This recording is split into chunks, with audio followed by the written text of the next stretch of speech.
ভেলাঘৰ মেজিখাজি চিৰা জলপান দৈ সান্দহ মুড়ি হুৰুম মাকৈ মিঠা আলু আদিৰে প্ৰাক ভোগালী আৰু মকৰ সংক্ৰান্তিৰ উদযাপন যোৰহাটৰ আখাৰী শিক্ষানুষ্ঠান দিল্লী পাব্লিক স্কুলত আজি প্ৰাক ভোগালী আৰু মকৰ সংক্ৰান্তি উৎসৱ আয়োজন কৰা হয় বিহু উদযাপনৰ পৰম্পৰা ৰীতি-নীতি আৰু খাদ্য সংস্কৃতি যেন নৱপ্ৰজন্মৰ পৰা হেৰাই নাযায় সেই উদ্দেশ্যে এই অনুষ্ঠানৰ বিশেষ ব্যৱস্থা গ্ৰহণ কৰা হয় ছাত্ৰ-ছাত্ৰীৰ মাজত বিহুৰ লগত জড়িত খাদ্যসমূহ যেনে চিৰা দৈ মিঠা সাদহ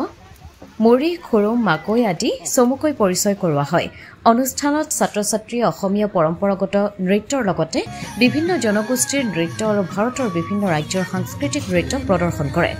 এই সাংস্কৃতিক বহুমুখিতাৰ মাজত তেওঁলোকৰ আনন্দিত উপস্থিতি লক্ষ্য কৰা যায় বিদ্যালয় কৰ্তৃপক্ষই উল্লেখ কৰে যে এই ধৰণৰ অনুষ্ঠানৰ জৰিয়তে ছাত্ৰ-ছাত্ৰীয়ে অসমীয়া পৰম্পৰা ৰীতি-নীতি আৰু খাদ্য সংস্কৃতিৰ সৈতে পৰিচিত হোৱাৰ সুযোগ পায় এই দিশে পৰম্পৰা সংৰক্ষণ আৰু নৱপ্ৰজন্মক সেই বিষয়ে শিক্ষিত কৰাৰ এক সৰু প্ৰয়াস হৈছে যোৰহাটৰ পৰা অনুপম বৰাৰ ৰিপৰ্ট পোহৰ লাইভ 8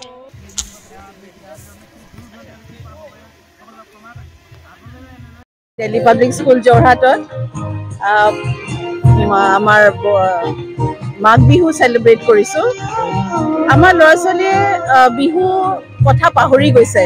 মানে ঘৰে ঘৰে আজিকালি বিহুৰ কথা খুব মানে ভালদৰে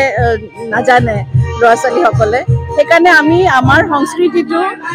জোৰাই ৰাখিবলৈ কাৰণে আমি আজি এই অনুষ্ঠান পাতিছো য'ত ল'ৰা-ছোৱালীয়ে বিভিন্ন ধৰণৰ আলু বিভিন্ন ধৰণৰ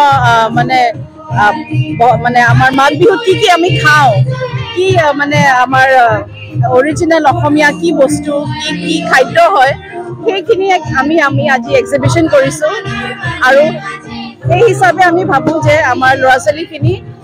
এই অসমীয়া জাতি অসমীয়াৰ আমাৰ যিখিনি অনুষ্ঠান অসমীয়াৰ আমি যিখিনি সেলিব্ৰেশনছ সেইখিনি যাতে বুজাই ৰাখিব পাৰো আমি আজি মকৰ সংক্ৰান্তি সেইও আমি কথা কৈছো বিভিন্ন ষ্টেটত পোংগল হয় তাৰপিছত আপোনাৰ লৰি হয় সেয়াও আমি বুজাইছো যাতে আমি সব unity in one unity in diversity actually এই কথাষাৰ আমি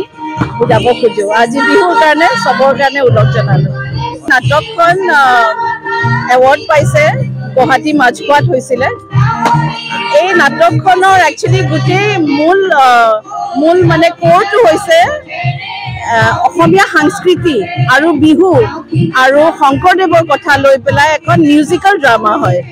সেই আমাৰ বেষ্ট এক্টৰ এৱাৰ্ডো পাইছে আমি আমাৰ ল'ৰা-ছোৱালীয়ে এইটো নাটকত থ্যাংক ইউ সো মাচ যোৰহাট নগৰৰ মাজমজিয়াত মুকলি হ'ল অত্যাধুনিক সা-সুবিধাযুক্ত বিলাসী অতিথিশালা শ্ৰাংগিল্লা হোমষ্টে দৈনন্দিন জীৱনৰ ব্যস্ততাৰ মাজত অকণমান সময় বা এটা ৰাতি এটি শান্তিৰ সেউজীয়া ঘৰুৱা পৰিৱেশত নিজৰ প্ৰিয়জন অথবা পৰিয়ালৰ লগত কটাব বিচাৰিছে নেকি আপুনি তেনেহলে আহক শ্ৰাংগিল্লা হোমষ্টেলৈ শ্ৰাংগিল্লা হোমষ্টে পৰিয়ালৰ পৰা আপোনালৈ আন্তৰিক স্বাগতম হয় এটা অসমীয়া ঘৰুৱা পৰিৱেশৰ লগতে আপোনালোকে ইয়াত লাভ কৰিব শ্ৰাংগিল্লা পৰিয়ালৰ উষ্ম আতিথ্য আৰু অসমীয়া থলুৱা খাদ্য সম্ভাৰ তদুপৰি আমাৰ ইয়াতে আছে আহল বহল আৰামদায়ক অধিক সুবিধাযুক্ত শীততাপ নিয়ন্ত্ৰিত কোঠা 24 ঘণ্টাই বিজুলী সৰবৰাহৰ লগতে জেনেৰেটৰৰ সুবিধা